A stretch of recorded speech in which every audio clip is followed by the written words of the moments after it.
قولي ولا حول ولا قوة إلا بالله العلي العظيم اللهم انفعنا بما علمتنا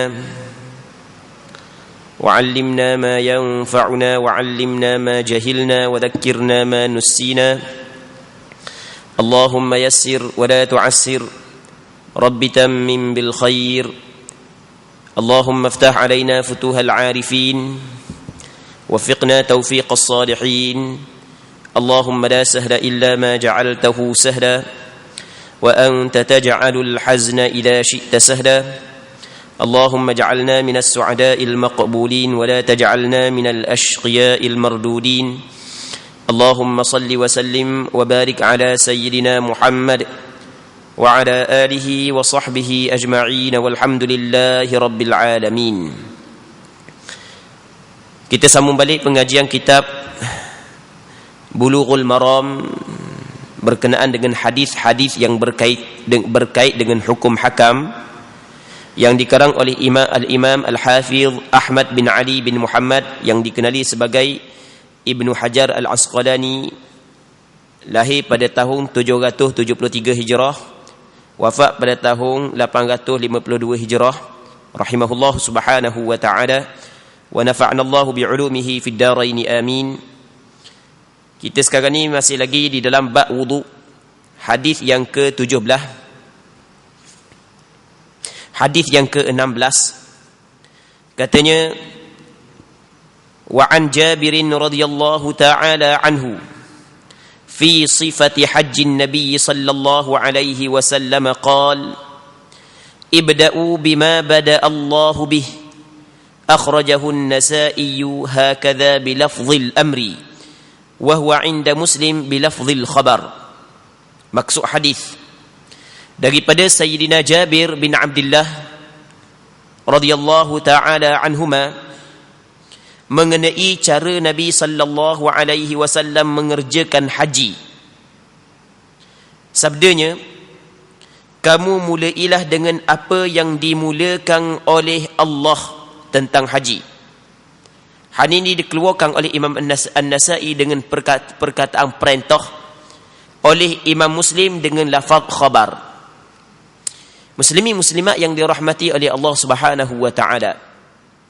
Sekarang ni kita berada di dalam bab wudu.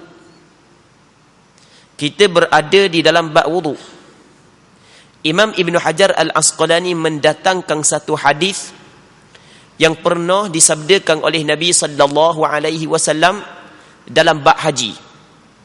Benda kaitan dia ada. Hadis ni walaupun Rasulullah sallallahu alaihi wasallam sabda dalam bab haji, akan tetapi hadis ni nisbah ibrahnya adalah secara umum. Okey. Cerita dia lagu mana? Kita tengok khabar dulu. Sebab wurudnya hadis ni, sebab datangnya hadis ni. Kita kalau kita buat umrah ataupun kita buat haji, di antara rukun haji dan rukun umrah adalah kita sa'i di antara Safa dan Marwah. Orang hak yang biasa pergi dia tahulah Safa dan Marwah. Kalau hak biasa pergi tak tahu Safa Marwah, memang pelik sungguh mu haji ke dak, buat umrah ke dak, dah kenal Safa Marwah. Dah buat haji mana, buat umrah mana. Okey, Safa ni dulu bukit, Marwah dulu bukit. Lah ni kita nak cari bukit tak ada dah, situ habis dah. Jadi gini, ceritanya kalau kita buat umrah, di antara rukun umrah adalah sa'i. Kita kalau kita umrah, lepas daripada kita tawaf, kita pun pergi sa'i. Sa'i ni jalan lah di antara bukit Safa dengan bukit Marwah. Sampai 7 kali. Safa, Marwah, Marwah, Safa, Safa, Marwah. Jadi sampai cukup 7 kali. Begitu juga ketika kita mengerjakan haji. Selepas daripada kita tawaf, kita pun sa'i 7 kali. Baik. Jadi sekarang ni dalam Al-Quran Allah Ta'ala kata lagu mana? Innas safa wal marwata min sya'airillah. Sesungguhnya Safa dan Marwah adalah di antara syiar-syiar Allah. Maka sahabat Nabi sallallahu alaihi wasallam setelah daripada tawaf, Ditanya Rasulullah sallallahu alaihi wasallam, dah kita nak lagu mana ni, kita nak ni, kita nak mula hak mana? Kita nak mula kat Bukit Safa dulu ke kat Bukit Marwah dulu? Okey. Ataupun Nabi sallallahu alaihi wasallam selepas daripada Rasulullah sallallahu alaihi wasallam tawaf, Rasul pun khabar lagu mana? Nabda'u bima bada Allahu bih. Kita mulakan dengan apa yang dimulakan oleh Allah dengannya. Dalam Quran Allah Ta'ala mula dengan benda Innas Safa wal Marwah. Jadi Allah Ta'ala sebut Safa dulu. Jadi kita mulakan dengan Bukit Safa. Naik Bukit Safa, situ permulaan. Pergi ke Bukit Marwah sekali. Daripada Bukit Marwah ke Safa, sampai ke 7 kali. Jadi penghujungnya di Bukit Marwah. Baik, jadi dalam hadis tersebut Rasulullah menceritakan lagu mana? Kita mulakan apa yang dimulakan oleh Allah. Ataupun dalam riwayat Imam An-Nasa'i, mulalah dengan apa yang dimulakan oleh Allah. Mula ke Bukit Safa dulu, lepas tu baru mula Bukit Marwah. Okey, perkataan Rasulullah, mulakan apa yang Allah Ta'ala mulakan dalam Al-Quran, digunakan juga dalam bab wudu. Dalam bab wudu ni kita nak basuh benda dulu. Memang kita tahu belaka dah basuh benda, kita nak belajar Sebab apa kita pergi basuh muka dulu? Sebab apa pergi basuh tangan kediang? Lepas daripada muka, lepas tu apa pergi sapu kepala? Kalau kita nak basuh kaki dulu, mana hukum? Bawa pelik sikit nak basuh kaki dulu. Boleh ke tak? Basuh muka dulu lah. Muka dulu. Basuh muka tu biasa kan? Basuh tangan dulu lah. Boleh ke tak? Okey, sini hak yang kita nak bincang. Memang hak yang kita buat, basuh muka dulu, basuh tangan dulu, sapu kepala, basuh kaki. Dah ambil mana cara lagu tu? Satu. Dah kalau kita basuh cara lain, warna hukum? 2. Okey. Jadi Imam Ibn Hajar didatangkan hadis ni dalam kitab Bulughul Maram. Dia ingin khabar kepada kita bahawasanya di sana ada ulama menjadikan hadis ini sebagai dalil bahawasanya wajib kena basuh muka dulu. Sebab Allah Ta'ala mulakan dalam Al-Quran dengan basuh muka dulu. Ya ayyuhalladzina amanu idza qumtum ila as-salati faghsilu wujuhakum. Wahai orang-orang yang beriman, apabila nak berdiri kepada sembahyang, mu kena basuh muka-mukamu. Lepas tu barulah wa aydikum ilal marafiq, barulah mu basuh tanganmu hingga ke siku. Jadi Allah Ta'ala mula muka. Jadi kita mula mukalah. Allah Ta'ala mula, lepas tu Allah Ta'ala letak tangan nombor 2. Kita kena basuh tangan nombor 2. Allah Ta'ala letak dalam Quran sapu kepala, kita letak sapu kepala nombor 3. Lepas tu Allah Ta'ala khabar dia pula basuh kaki, maka kita letak basuh kaki hak last sekali. Tu masalah rukun-rukun wudu. Baik, dah buat lagu tu, apakah hukum? Sepakat ulama kata hak tu hak paling comel, tanpa ada khilaf. Cuma ulama khilaf lagu mana? Buat lagu tu wajib ke tak wajib? Kalau mazhab kita, mazhab Imam Syafi'i, dia kata wajib. Sama juga dengan mazhab Hanbali, dia kata wajib. Wajib kena tertib. Mesti kena basuh muka dulu. Kalau pergi basuh kaki dulu tak jadi. Basuh tangan dulu tak jadi. Kena basuh muka dulu. Kalau mazhab kita. Tak boleh kena basuh muka dulu. Sebab kita kena mula benda yang Allah Ta'ala mulakan. Okey, jadi wajib kena tertib. Sebab itulah kalau kita belajar dalam kitab fiqh, dia katakan rukun wudu ada 6. Yang pertamanya niat, yang keduanya basuh muka, yang ketiganya basuh tangan, yang keempat sapu kepala, yang kelima basuh kaki, yang keenamnya tertib. Ikut aturan dia. Basuh muka dulu, rukun wudu wajib kita kena buat gitu. Kalau pergi basuh kaki dulu tak jadi basuh kaki dulu. Kena basuh muka dulu. Baik. Sebahagian daripada ulama mazhab Hanbali, mazhab Hanafi dengan mazhab Maliki, dia kata tertib dah wajib. Comel tertib tu memang comel lah tertib. Tapi tak wajib. Kalau tak tertib pun tak ada masalah. Bahan basuh kaki dulu tak ada masalah. Cuma kita dah ikut sunnah dah. Wuduk tetap sah. Pandangan dia. Tapi pandangan mazhab Syafi'i wajib. Kerana banyak lagi lah alasan-alasan yang lain. Di antaranya, biarlah kita sebut sikit. Di antaranya dalam Quran, Allah Ta'ala khabar apabila mu nak sembahyang, mu basuh muka. Lepas basuh muka, basuh tangan. Lepas basuh tangan, sapu kepala. Lepas sapu kepala, basuh kaki. Jadi dalam kaedah bahasa Arab, dalam percakapan bahasa Arab, dia tidak akan memisahkan perkara yang sejenis dengan suatu yang lain, melainkan ada sebab. Tengok Tuhan kata lagu ni, basuh muka, basuh tangan, sapu kepala, basuh kaki. Jadi sekarang ni yang basuh kaki diletak selepas daripada basuh sapu kepala. Dalam kaedah bahasa Arab, kalau benda sejenis dia letak setepak. Kalau sekiranya tertib tidak diwajibkan, maka Allah Subhanahu Wa Taala tidak akan menyelangi sapu kepala di antara basuh tangan dengan basuh kaki. Pucuk Allah Taala letak sapu kepala di antara basuh tangan dengan basuh kaki, sedangkan basuh kaki dia sama dengan basuh muka dengan basuh tangan. Tuhan tak sekali celah dengan benda lain, maka ada sebab, ada tujuan, ada faedahnya. Mazhab Syafi'i dia memahami bahawasanya itu adalah memberi maksud kena tertib dalam kita mengambil wudu. Okey, dua. Yang ketiga, ini hujah mazhab Imam Syafi'i. Ramai sahabat yang meriwayatkan, yang menceritakan tentang wudu Nabi sallallahu alaihi wasallam. Semua yang meriwayatkan tentang wudu menceritakan bahawa Rasulullah basuh muka dulu lah dengan kaki. Baik. Jadi itu di antara dalil-dalil kepada mazhab Imam Syafi'i mengatakan bahawasanya tertib di dalam berwudu adalah wajib, mesti. Okey, habis. Itu maksudnya daripada Jabir radhiyallahu taala anhu mengenai cara Nabi sallallahu alaihi wasallam mengerjakan haji, sabdanya, kamu mulailah dengan apa yang dimulakan oleh Allah Taala. Benda Allah Taala suruh kita mula, kita mula. Okey. Hadis ini dikeluarkan oleh Imam An-Nasa'i dengan perkataan perintah, oleh Imam Muslim dengan lafaz khabar. Benda pula perintah khabar. Orang yang tak biasa belajar bahasa Arab payah sikit nak faham. Kalau orang yang biasa belajar bahasa Arab mudah je. Gini, ceritanya lagu mana? Dalam riwayat Imam An-Nasa'i kata Rasulullah, ibda'u bima bada Allahu bih. Mulalah, hendaklah kamu memulakan. Okey, itu perintah. Hendaklah kamu memulakan dengan apa yang dimulakan oleh Allah Ta'ala. Tapi dalam riwayat Imam Muslim, Rasul kata, nabda'u, kita mula.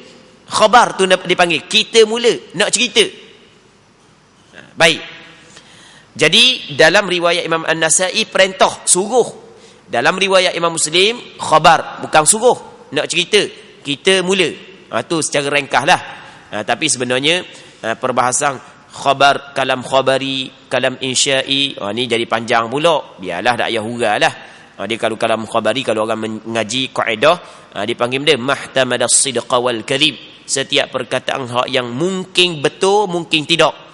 Adapun masalah perintah dimasuk dalam insya', tu dia tidak ihtimal benar dan tidak ihtimal dusta. Tu biarlah, tu jadi panjang lebar pula. Biarlah kita nak buat makan le je, kita belajar ni buat makan le, nak buat amal le. Baik. Hadis seterusnya, wa anhu radhiyallahu anhu qala kana an-nabiy sallallahu alaihi wasallam idza tawaddaa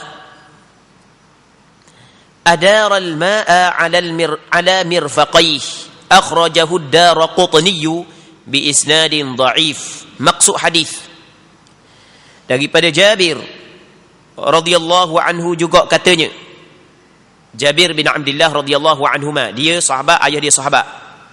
Katanya Nabi sallallahu alaihi wasallam apabila berwudu, baginda meratakan air ke atas dua sikunya. Apabila Rasul berwudu, air sampai atas dua siku. Jadi siku basuh juga. Baik. Itu apabila Rasulullah sallallahu alaihi wasallam berwudu. Jadi Rasulullah akan pusingkan air di atas dua siku ni, dua siku lengan. Jadi dua siku lengan kena basuh juga. Hadis ini dikeluarkan oleh Imam Ad-Daraqutni, seorang ulama hadis, dengan sanad yang lemah. Hadis ini bukan sanad yang sahih, sanad lemah. Walaupun hadis ini sanad lemah, tapi makna bagi hadis ni adalah betul, sahih.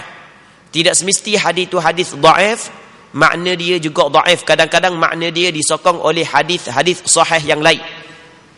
Hadis ni memang sanad dia lemah, tapi kita kena ingat di sana ada hadis yang diriwayat oleh Imam Bazzar, Imam At-Tabarani daripada hadis Wa'il bin Hujr ketika dia menceritakan tentang sifat wuduk Nabi sallallahu alaihi wasallam, dia menyebut lagu mana? Wa ghasala dira'aihi hatta jawazal mirfaq. Rasulullah sallallahu alaihi wasallam membasuh dua lengannya sehingga melepasi dua siku. Okey. Begitu juga hadis yang diriwayat oleh Imam At-Tahawi, Imam At-Tabarani daripada hadis Sa'labah bin Abbad daripada ayah dia, hadis ini diangkat kepada Nabi sallallahu alaihi wasallam. Dia sebut lagu mana? Kemudian Rasulullah sallallahu alaihi wasallam membasuh dua lengannya hatta yasilal ma'u ala mirfaqaih, sehingga mengalir air di atas dua lengan. Hadis ni walaupun sanad-sanad dia lemah, tapi saling mengkuatkan di antara satu sama lain.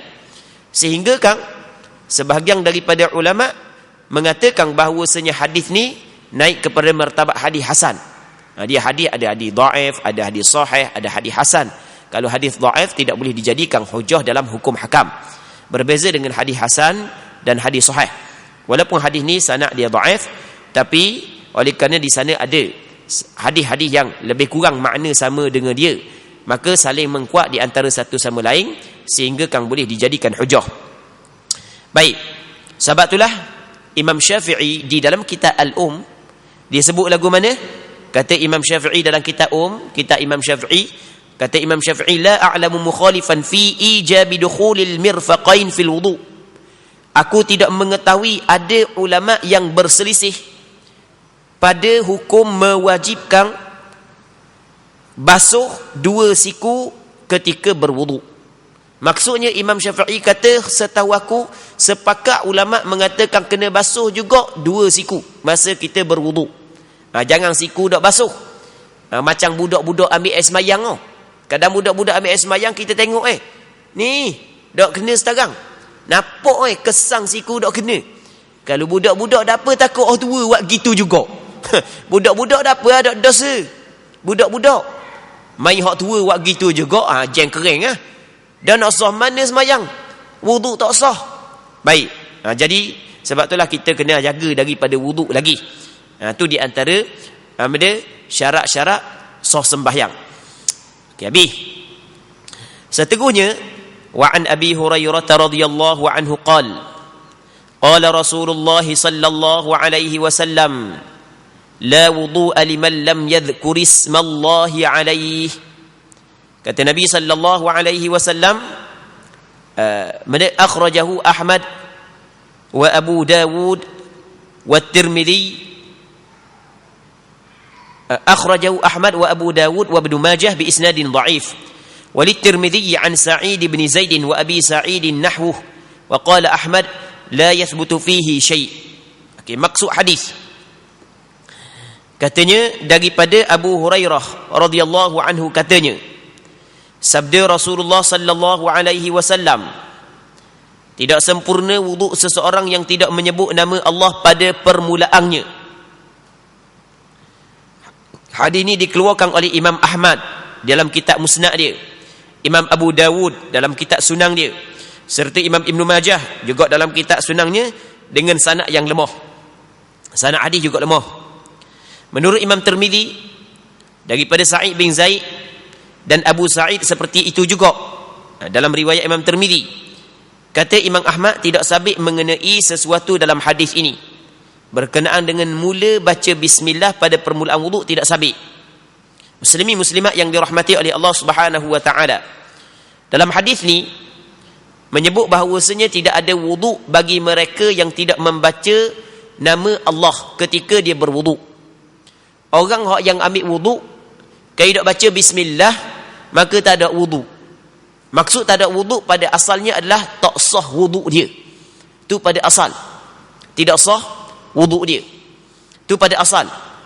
Cuma majoriti ulama mengatakan bukanlah menafikan hakikat wuduk, bukan menafikan kamal, kesempurnaan wuduk. Orang yang ambil wuduk tapi tak baca bismillah, wuduk dia tidak sempurna. Maksudnya dia telah meninggal perkara sunat. Wuduk dia tetap sah. Sebab itulah sebelum daripada kita berwuduk, disunatkan kita baca bismillah. Disunatkan sebelum daripada kita berwuduk, kita baca bismillah. Baik.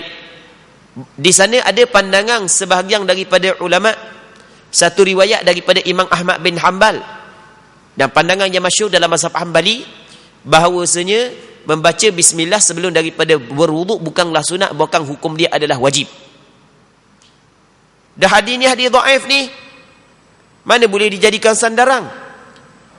Betul hadis ni hadis dhaif, tapi di sana ada hadis-hadis yang lain. Di antaranya dalam hadis yang sahih yang diriwayat oleh beberapa orang sahabat Nabi sallallahu alaihi wasallam, di antaranya adalah diriwayat oleh Anas bin Malik, Qatadah, bahawasanya satu ketika sebahagian daripada sahabat Nabi sallallahu alaihi wasallam mencari air untuk berwuduk sebab air tak ada dalam musafir. Hadis ini dikeluarkan oleh Imam Abdul Razak, Imam Ahmad, Imam An-Nasai, Imam Ibn Hibban, begitu juga Imam Baihaqi. Jadi dalam satu musafir, Rasulullah bersama dengan sahabat dia, tiba-tiba sebahagian daripada sahabat nak cari air wuduk lah, nak semayang ni tak ada air wuduk. Khabar kepada Rasulullah. Maka Rasulullah sallallahu alaihi wasallam tanya, ada tak siapa-siapa yang ada sikit air? Maka lalu tu orang pun marilah ada air sikit tok depan Nabi sallallahu alaihi wasallam. Lepas tu Rasul masukkan tangan Rasul dalam bekah tersebut, maka keluar air di celah-celah jari Nabi sallallahu alaihi wasallam. Keluar air celah jari yo. Allahu Rabbi, mukjizat yang Allah Taala bagi kepada Nabi sallallahu alaihi wasallam tu di antara mukjizat Rasulullah. Kalau Nabi Musa alaihissalam, air keluar daripada celah-celah batu. Air keluar daripada celah batu. Mukjizat yang sama diberi kepada Rasulullah, air keluar. Tapi lebih hebat lagi, bukan setakat keluar daripada celah batu, keluar daripada tangan yang mulia baginda Nabi sallallahu alaihi wasallam. Mukjizat. Maka sahabat pakai ambil wudu, ada orang yang minum, ambil belaka, guna belaka air tersebut. Ketika tu Rasul kata lagu mana? Masa Rasul tak tangan air tubik ya, Rasul kata tawaddau bismillah, hendaklah kamu berwuduk dengan nama Allah. Maka daripada hadis ni lah kata ulama sunat kita baca bismillah sebelum daripada kita berwuduk. Baca bismillah saja ke baca bismillahirrahmanirrahim? Sini berlaku khilaf pula Sebahagian daripada ulama kata yang dituntutnya bismillah saja. Namun sebahagian yang lain termasuk pandangan yang masyhur dalam mazhab Imam Syafi'i adalah kita baca dengan sempurna. Hak yang paling afdal. Kalau baca bismillah saja dapat ada fadilah, tapi baca bismillahirrahmanirrahim, hak tu adalah lebih sempurna. Baik, jadi sebelum daripada kita berwuduk, kita baca bismillahirrahmanirrahim. Sunat. Baik. Seterusnya kata dia, hadis yang ke-20, wa an Talhah bin Musarrif an abihi an jaddihi radhiyallahu anhu qala ra'aitu Rasulullah sallallahu alaihi wasallam yafsilu bainal madmadati wal istinshaq, akhrajahu Abu Dawud bi isnadin dhaif. Maksud hadis daripada Talhah bin Musarrif, daripada bapaknya, daripada datuknya. Tengok, cucu ambil daripada ayah, ayah ambil daripada ayah dia, daripada toki dia. Ni dipanggil ilmu.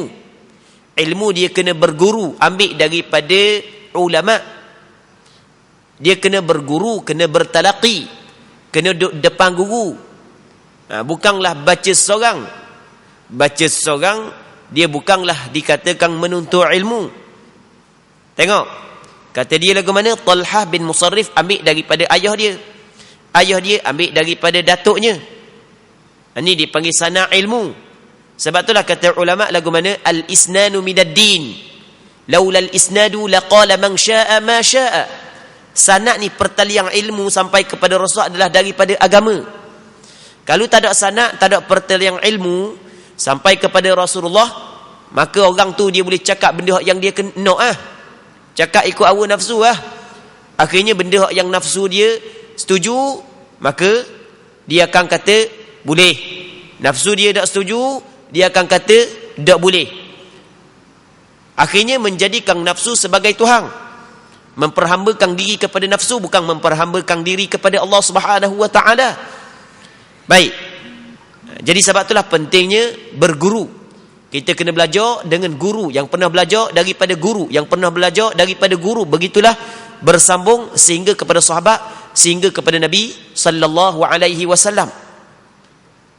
Baik, daripada Talha bin Musarrif, daripada bapaknya, daripada datuknya radhiyallahu anhu, katanya, aku lihat Rasulullah sallallahu alaihi wasallam mengasingkan antara air untuk berkomor-komor dan air untuk menyeduk ke dalam hidung. Hadis ini dikeluarkan oleh Imam Abu Dawud dengan sanad yang lemah. Muslimin muslimat yang dirahmati oleh Allah Subhanahu wa taala.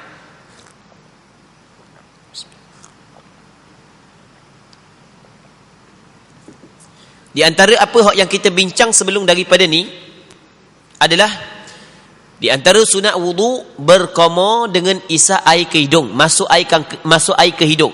Itu sunat wudu. Kalau kita tak buat, masa kita ambil wudu kita tetap sah. Kalau kita tak komor, terus basuh muka, terus basuh tangan, lepas basuh muka tak ada komor-komor pun, tak ada masuk air ke hidung, sah tak wudu? Sah. Sebab komor dengan masuk air ke hidung hukum dia sunat.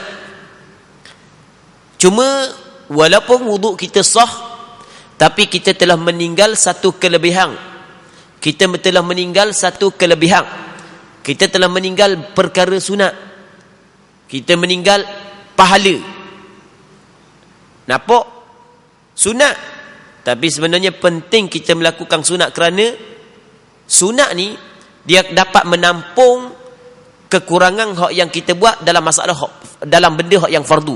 Sunat ni dia menampung kekurangan hak yang kita buat hak fardu. Hak fardu kita buat ada kurang, maka ditampung oleh benda-benda sunat. Penting. Macam kita kata gini dah, kita makan nasi. Kalau kita makan nasi saja tak ada masalah, boleh je, kenyang boleh ada. Makan ikan saja tak gerak nak petang, tapi makan nasi saja tak makan ikan pun tak ada masalah. Tapi makan ikan tambah selera. Tok budu pula, tok lada, lebih lagi selera. Hak bahang sepinggang, ada budu jadi 2-3 pinggang. Bunyi budu je, tapi hak tu yang menambahkan selera. Jangan main gurau. Benda sunat je. Tapi sebenarnya hak tu dah hak yang akan menambahkan wuduk kita menjadi sempurna. Baik. Katanya, mana di antara sunat wuduk adalah kita masuk air ke dalam mulut. Cakap kita komor, lepas tu masuk air ke dalam hidung.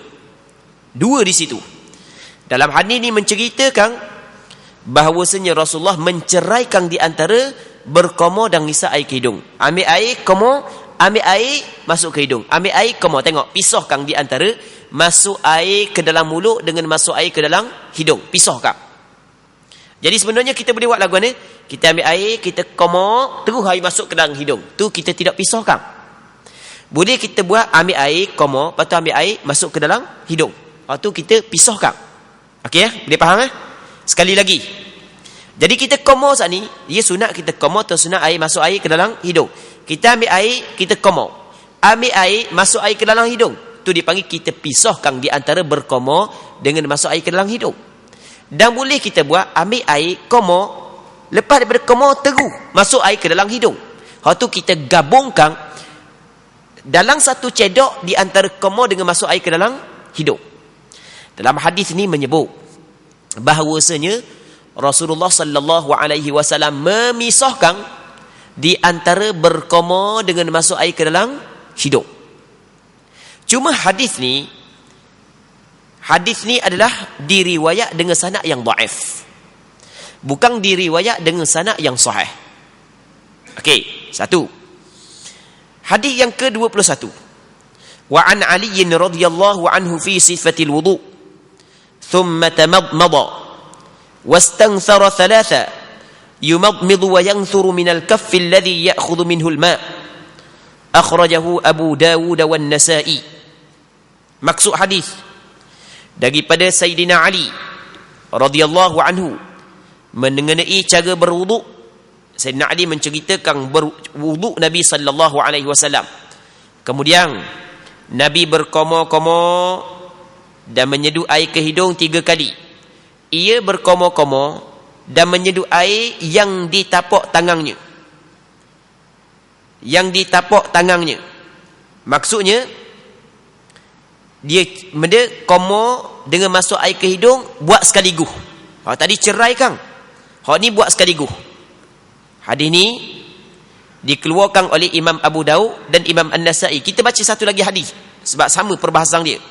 Wa an Abdullah bin Zaidin radhiyallahu anhu fi sifatin nabi fi sifatil wudu'i thumma adkhala yadahu famadmada wastanshaqa min kaffin wahid yaf'alu dhalika thalatha muttafaqun alaih. Maksud hadis daripada Abdullah bin Zaid radhiyallahu anhu mengenai cara berwudu. Kemudian Nabi memasukkan tangannya, lalu berkomo-komo, masuk tangan air dalam air lah. Lepas tu lalu Rasulullah berkomo-komo dan menjulur air ke hidung dari tapak tangan yang dilakukannya sebanyak 3 kali daripada satu tapak tangan. Sekali dia ambil air, dia komo terus air masuk ke dalam hidung.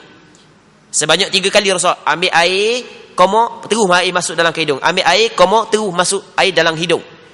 Jadi nampak riwayat Abu Daud dan Nasa'i daripada Sayyidina Ali, riwayat Imam Bukhari dan Muslim daripada Abdullah bin Zaid, Rasulullah tidak memisahkan di antara berkomo dengan masuk air ke hidung. Tapi dalam hadis yang diriwayat oleh Imam Abu Daud dengan sanad yang dhaif, Rasul memisahkan di antara berkomo dengan masuk air ke hidung. Okey, menurut dalam pandangan yang mu'tamad dalam mazhab Imam Syafi'i, sebagaimana yang disebut oleh Imam Nawawi dalam kitab Minhajul Talibin, bahawasanya pandangan hak yang lebih sahih, pandangan hak yang difatwakan dalam mazhab Imam Syafi'i adalah disunatkan kita menggabung di antara komo dengan masuk air ke hidung. Kerana hadis yang menyatakan gabung di antara komo dengan masuk air ke hidung adalah hadis lebih sahih, kerana hadis tersebut dikeluarkan oleh Imam Bukhari dan Muslim. Okey. Jadi pendek kata, kalau kita ambil wuduk, sunat kita komo, sunat kita masuk air ke dalam hidung, 2. Cara komo, cara masuk air ke dalam hidung, dia ada cara pula. Hak yang paling comel adalah kita gabung daripada satu cedok di antara komo dengan masuk air ke dalam hidung. Okey, boleh faham kan? Kita gabung. Namun kalau sekiranya kita pisahkan, kita ceraikan, kalau kita tidak gabung, tetap kita mendapat fadilah berkomo dan memasuk air ke dalam hidung. Cuma cara hak yang paling comel, kerana diriwayat di dalam hadis yang lebih sahih, adalah dengan kita gabungkan di antara berkomo dan masuk air ke dalam hidung. Sampai tahap tu ulama kaji, sampai tahap tu sahabat perhati daripada perbuatan Rasulullah, ingin menyampaikan kepada kita segala perbuatan Rasulullah di dalam ibadat. Bukan setakat berkomo, bukan setakat masuk air ke hidung, cara Rasulullah berkomo dengan cara Rasulullah masuk air ke dalam hidung pun disebut oleh para sahabat lagu mana cara Rasulullah sallallahu alaihi wasallam buat, supaya kita dapat mengikut cara Rasulullah sallallahu alaihi wasallam berwudu secara keseluruhan. Okey, habis. Jadi kita ulang sekali lagi. Jadi menurut pandangan yang disebut oleh Imam Nawawi di dalam kitab Minhajul Talibin dan beberapa kitab dia yang lain, hak yang paling afdal adalah kita gabungkan di antara berkomo dengan masuk air ke dalam hidung. Kita gabungkan. Ambil air komo, lepas tu terus masuk air. Bukan gabung, ambil air komo, gung masuk air ke hidung, lalu nak napah kat mana? Maksud tak air dalam mulut dulu. Lepas tu hak yang ada dalam tapak tangan masuk pula dalam air dalam hidung. Kita dua saluran tu kalau kita sema dak napah kat hidung, kita napah kat mulut. Tak gitu. Dah kalau tok dalam mulut, tok dalam hidung, nak napah kat mana? Selok kita. Mai jenis hak lelah-lelah pula, teruk lagi. Bukan maksud buat sekaligus. Daripada satu cebok dengan tangan kita ni, kita ambil seraut dengan tangan kita, kita berkomok. Lepas tu hak yang ada saki baki dalam tapak tangan kita, terus kita masuk dalam hidung kita. Jadi bukanlah kita ambil setapak tangan, ambil pula setapak tangan, masuk air ke dalam hidung. Bukan cara lagu tu. Tapi kalau kita buat lagu tu pun tetap kita mendapat fadilah berkomo dan masuk air ke dalam hidung. Cuma kita tidak dapat cara hak yang sempurna. Hak yang sempurnanya kita gabung. Okey, itu maksud dia. Seterusnya, wa an Anas radhiyallahu anhu qala ra'a an-nabiy sallallahu alaihi wasallam rajulan wa fi qadamihi mithlu adh-dhufri lam yusibhu al-ma'u faqala irji' fa ahsin wudu'ak akhrajahu Abu Dawud wan Nasa'i. Maksud hadis daripada Sayyidina Anas bin Malik radhiyallahu anhu, katanya Nabi sallallahu alaihi wasallam telah melihat seorang lelaki yang di kakinya tidak terkena air sebesar kuku. So mana ngak kuku? Kecil je kuku kan. Orang tu berwuduk tapi di kaki dia ada tak kena air sebesar kuku. Rasa nampak? Ada tak kena air sebesar kuku. Kita kalau besar kuku biarlah kita. Tapi daripada segi hukum tak boleh buat biar gitu. Daripada segi hukum kita jangan pakai kepala otak kita. Kalau ikut orang ramai buat, jeng lah kita. Bukan ikut hukum ni, bukan ikut orang ramai buat. Kena ikut hadis, kena ikut Quran, kena ikut hadis, mengikut kefahaman ulama-ulama muktabar. Bukan mengikut kepala otak kita. Betul dah hadis, betul dah Quran, tapi kena ikut juga lagu mana ulama-ulama muktabar memahami hadis dan Quran tersebut. Kita kalau sikit-sikit Allah beralah sikit je, tak kena sikit Allah beralah, tak boleh. Jangan buat Allah beralah gitu ni. Dalam hadis ni, satu ketika Anas bin Malik khabar Rasul melihat seorang lelaki itu, dia ambil wuduk, lepas daripada wuduk Rasul tengok di kaki dia ada sebesar tak kuku. Kuku besar mana ngak? Kuku manusia ni bukan kuku jin, bukan kuku gajah besar mana ngak kuku manusia? Besar tu je tak kena air di kuku. Rasul kata lagu mana? Lalu baginda bersabda, kembalilah dan sempurnakanlah wudukmu. Mu kena balik semula, sempurnakan wudukmu. Ambil wuduk semula. Itu yang Rasulullah sallallahu alaihi wasallam suruh dia buat. Hadis ini adalah hadis sahih, dikeluarkan oleh Imam Abu Daud dan Imam An-Nasa'i. Muslimin muslimat yang dirahmati oleh Allah Subhanahu wa taala. Sebab itulah kita kena jagalah. Jangan sekali-kali ada di kaki kita suatu benda yang menghalang sampai air ke kulit. Sebab itulah di antara syarat wuduk adalah mesti kena tidak ada di kulit kita ma yamna'u wusulal ma'i ilal basharah, perkara yang menghalang air sampai kepada kulit. Kalau ada, maka tidak sah wuduk kita. Melainkan dalam keadaan darurah, itu masalah lain. Itu pun ada hukum dia. Kalau dalam kitab fiqh dia panggil ada sahibul jabirah ataupun ashabul jabair, orang yang ada pembalut disebabkan luka patah dan seumpamanya. Dia ada hukum dia lain pula. Tu ada cerita pula dalam kitab debat suku pula. Ni yang biasa-biasa ni, pastikan jangan ada perkara yang menghalang air daripada sampai ke kulit pada anggota wuduk kita. Dalam hadis ni menyatakan kaki, tapi kata ulama anggota-anggota yang lain sama juga hukum. Dalam hadis ni menyebut kaki, anggota lain sama juga hukum. Kalau ada sebesar kuku tak kena air, maka masih lagi tidak sah wuduk dia. Mesti kena uwi gata. Tengok Rasul suruh orang lelaki ni balik dia ambil wuduk semula. Rasul suruh dia ambil wuduk semula. Jadi sebab itulah kalau lepas daripada kita ambil wuduk, ternyata ada sisi ikan orang puang. Sisi ikan, bapak sisi ikan duk di lengang dia, duk di muka dia, duk sedar tegang duk di muka. Ada masa duduk siang ikan mana tengok cermin. Masa solat je tengok cermin, memang tak sedar ada sisi ikan di muka kau. Ya takkan masa siang ikan nak tengok cermin kau. Tak siap siang ikan. Siang ikan tengok cermin, siang ikan tengok cermin. Memang tak siap lah. Kau orang puang kan dia minat dengan cermin kan. Dia orang puang susah kalau tak ada cermin kan, dia minat sungguh dengan cermin. Pas cermin kan. Jadi kalau dia duduk siang ikan nak tengok cermin, memang dok lah.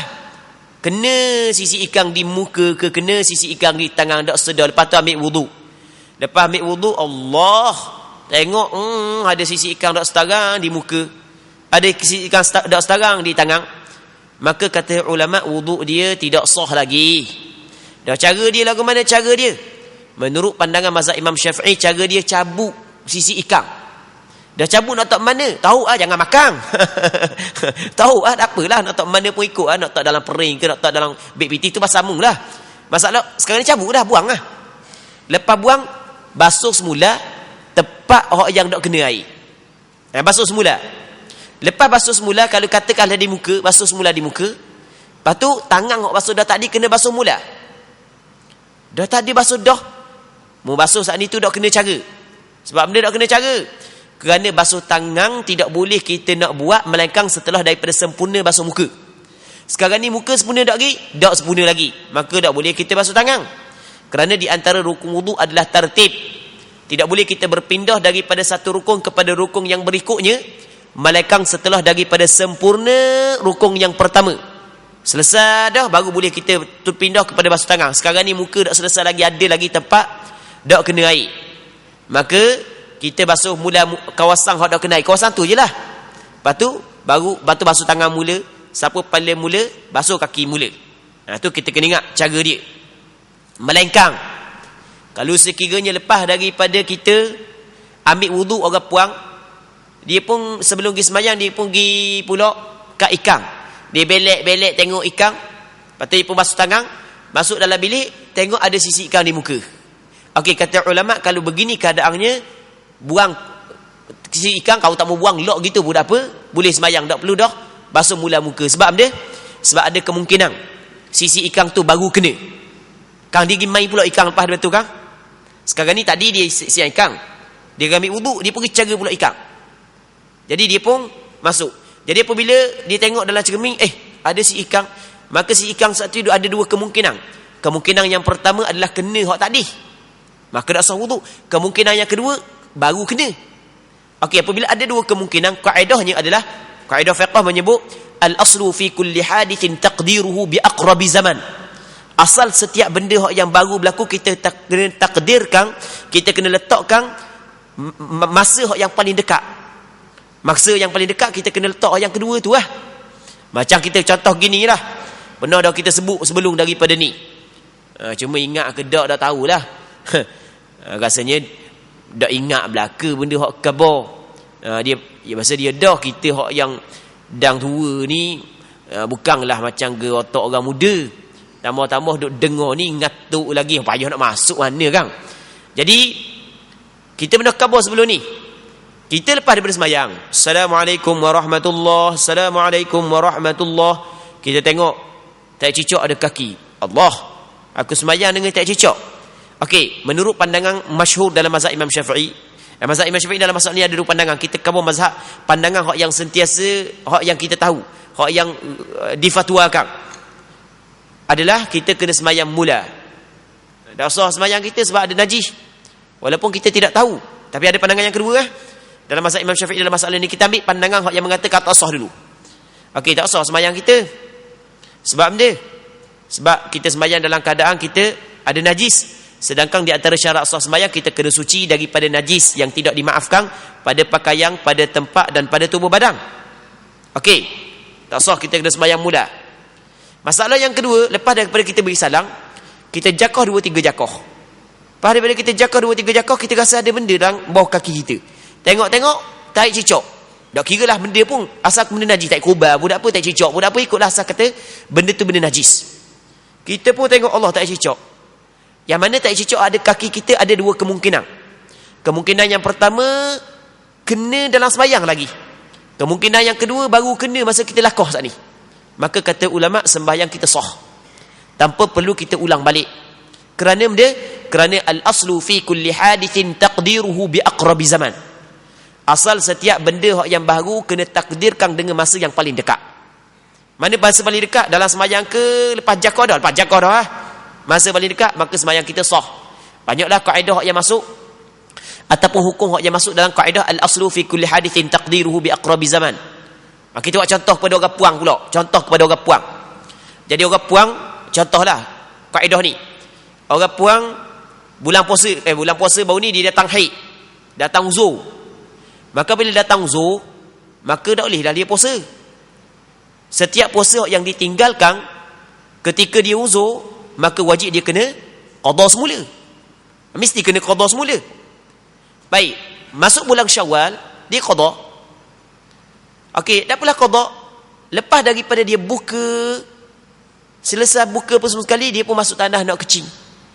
Tiba-tiba keluar darah, ada darah di spender dia. Ada darah haid lah. Yang mana darah tersebut kemungkinan baru keluar dan kemungkinan keluar sebelum daripada maghrib. Kalau yakin keluar sebelum daripada maghrib, maka puasa pada hari tersebut tidak sah. Kerana di antara syarat sah puasa adalah kena suci daripada haid dan nifas sepanjang hari. Tapi kalau yakin darah tu baru keluar selepas daripada maghrib, maka bermakna puasa dia sah. Jadi masalah sekarang ni was-was, cakap kita syok, ragu-ragu, darah ni keluar sebelum maghrib ke lepas maghrib? Maka kata ulama puasa dia sah. Kerana dia betul ada kemungkinan keluar sebelum maghrib, kemungkinan keluar tadi dah masa dia masuk pukul 6.30, kemungkinan keluar setelah daripada masuk waktu berbuka. Kata ulama, oleh kerana ada dua kemungkinan, maka puasa dia sah. Kerana dia al-aslu fi kulli hadithin taqdiruhu bi aqrabi zaman. Asal tiap-tiap benda yang baru berlaku kena takdirkan masa yang paling dekat. Takdir ke sekarang? Kena takdirkan masa sekarang. Jadi maka hukum puasa dia adalah sah. Okey. Seterusnya kata dia, jadi hadis ni Rasul suruh orang lelaki saat ni tu ambil wuduk semula. Elokkan balik wuduk. Dia sebenarnya dalam hadis irji' fa ahsin wudu'ak. Kembali elokkan wudukmu. Dia perkataan elokkan wuduk, dia ada dua kemungkinan. Kemungkinan ambil wuduk semula, kemungkinan basuh semula kaki. Majoriti ulama mazhab Imam Syafi'i, bukan majoriti ulama, mazhab Imam Syafi'i dia kata maksud elokkan wuduk adalah basuh semula. Dan sebab dalam mazhab Imam Syafi'i mualak dalam wuduk tidak disyaratkan. Sebahagian daripada mazhab dia kata syarat mualak.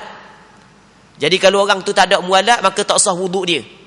Kalau lepas daripada dia ambil wuduk dalam 10 minit, tiba-tiba ternyata di kaki dia ada perkara yang menyebabkan air tidak rata, maka tak boleh basuh kaki, bahkan kena ambil wuduk mula. Sebab tak ada mualak dah, kering dah tadi. Mazhab Imam Syafi'i walaupun setengah jam, walaupun sejam, lepas ambil wuduk dah, tengok ada getah kaki. Getah tu memang kita yakin kena sebelum daripada ambil wuduk. Jadi dok rata lah. Dalam mazhab Imam Syafi'i buang getah tersebut, basuh kaki. Basuh kaki sahaja, tanpa perlu ambil wuduk semula. Kerana mazhab Imam Syafi'i mengatakan bahawasanya mualak tidaklah menjadi syarat, tidak disyaratkan. Dan banyak lagi sandaran yang lain. Di antaranya Abdullah bin Umar pernah mengambil wuduk di pasar.